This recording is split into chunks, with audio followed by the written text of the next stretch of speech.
Probablemente una de las ideas que más terror me provoca es la de ser operado estando consciente. A veces pienso en cómo debieron sentirse las primeras personas que pasaron por procedimientos quirúrgicos cuando aún no existía la anestesia ni los protocolos de seguridad que conocemos hoy en día. Piénsalo por un momento, que te amputen un brazo, que te abran el abdomen o que te estirpen un órgano mientras sigues consciente durante el proceso. Sé que en muchos casos los pacientes se desmayaban solo por la impresión, pero estas prácticas aún así terminan siendo horrorosas, horribles y sobre todo inquietantes. Y aunque sé que gran parte de estas prácticas a lo largo de la historia se realizaron con la intención de avanzar en la medicina y el conocimiento científico, surge una pregunta inevitable. ¿Qué ocurre cuando la ciencia avanza sin límites morales? A veces la idea de ciertos sacrificios por el bien de la humanidad puede llegar a sonar incluso noble, pero ¿qué pasa cuando personas sin escrúpulos llevan esta idea al extremo y realizan los peores experimentos inimaginables, impulsados no solo por ambición científica, sino también por una profunda falta de humanidad? Por eso hoy exploraremos uno de los episodios más oscuros y aterradores de la historia moderna, un caso completamente real que incluso hoy provoca repulsión y horror en quienes se atreven a investigarlo. Hoy hablaremos del Escuadrón 731 de Japón en el contexto de la Segunda Guerra Mundial. Закрой глаза скорее, кто-то ходит за... Tras la invasión japonesa de Manchuria en 1931, Japón estableció el estado títere de Manchukuo. En este territorio ocupado, alejado del escrutinio internacional, el ejército japonés encontró el entorno ideal para desarrollar proyectos secretos vinculados a la guerra. A comienzos de los años 30, el médico militar Shiro Ishii, una figura clave en esta historia, propuso la creación de una unidad dedicada oficialmente a la prevención de epidemias. Sin embargo, en la práctica su verdadero objetivo era el desarrollo de armas biológicas y químicas que pudieron ser utilizadas por el imperio japonés durante la guerra. Lo que más llama la atención no es solo la existencia de esta unidad, sino la crueldad sistemática con la que llevó a cabo sus operaciones, marcadas por una alarmante falta de humanidad al experimentar con personas de su misma especie. Fue así como surgió el temido Escuadrón 731, responsable de los crímenes cometidos dentro de sus instalaciones. El cuartel principal se estableció en Pyongyang, cerca de la ciudad china de Harbin. El complejo incluía laboratorios de investigación, zonas de detención, áreas destinadas a pruebas, crematorios, etc. Todo funcionaba bajo un estricto secreto militar. El personal estaba compuesto por médicos, científicos y soldados, muchos de ellos formados en universidades prestigiosas de Japón, lo que hace el caso aún más inquietante. Aunque su nombre oficial era Departamento de Prevención de Epidemias y Purificación del Agua del Ejército, sus verdaderos objetivos escondían una intención mucho más oscura. Entre sus funciones principales se encontraba investigar la guerra biológica, probar la eficacia de armas bacteriológicas y, de forma especialmente alarmante, estudiar los límites del cuerpo humano con fines militares. Como consecuencia, miles de prisioneros, principalmente civiles chinos, fueron víctimas de estas prácticas. Sin embargo, entre las víctimas también se encontraban coreanos, prisioneros soviéticos y en menor medida otros pueblos asiáticos. Antes de hablar de los experimentos que se hicieron en este escuadrón, la verdad es que me gustaría tener en cuenta uno de los aspectos más perturbadores de este suceso, el cual fue la deshumanización deliberada de los prisioneros, a quienes se les llamaba maruta, una palabra que en japonés significaba tronco.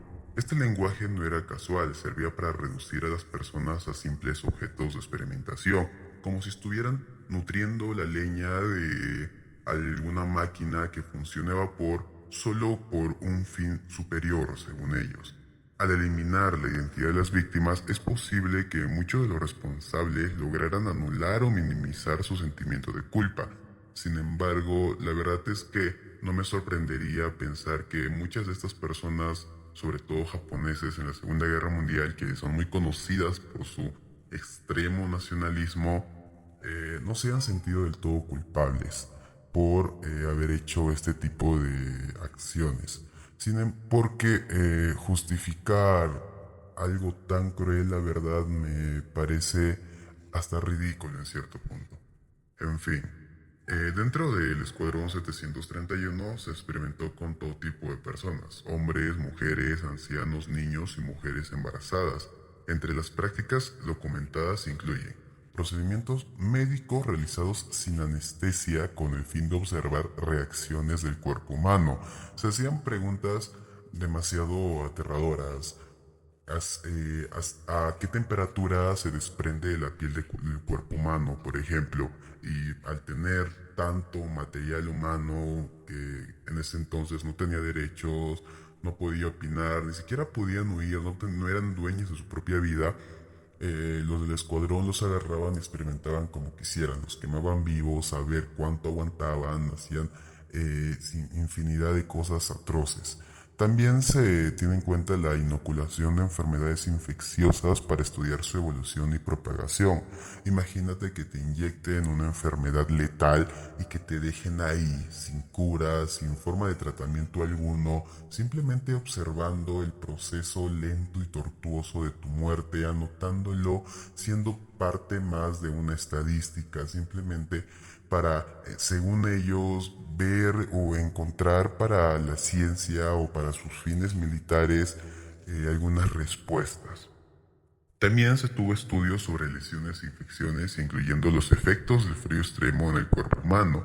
Esto fue una de las cosas más crueles que hicieron. Congelaban partes del cuerpo humano y los dejaban muertos y aún así adheridos al cuerpo humano, y en vez de alguna forma de tratamiento simplemente dejaban y miraban cómo cómo la gangrena, por ejemplo, avanzaba, y hasta qué punto podían soportar los prisioneros.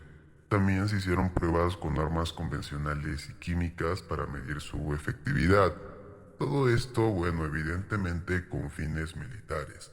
Y una de las cosas más asquerosas que personalmente me parecieron fueron los contagios forzados de enfermedades de transmisión sexual. Los obligaban a tener relaciones entre ellos, todos con fines de investigación médica.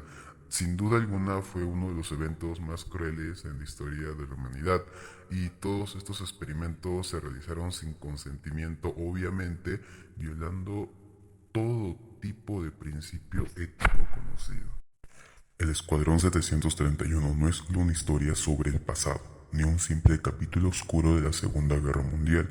Es una advertencia, una prueba de hasta dónde puede llegar el ser humano cuando la ciencia, el poder y el fanatismo se separan por completo de la ética y la empatía.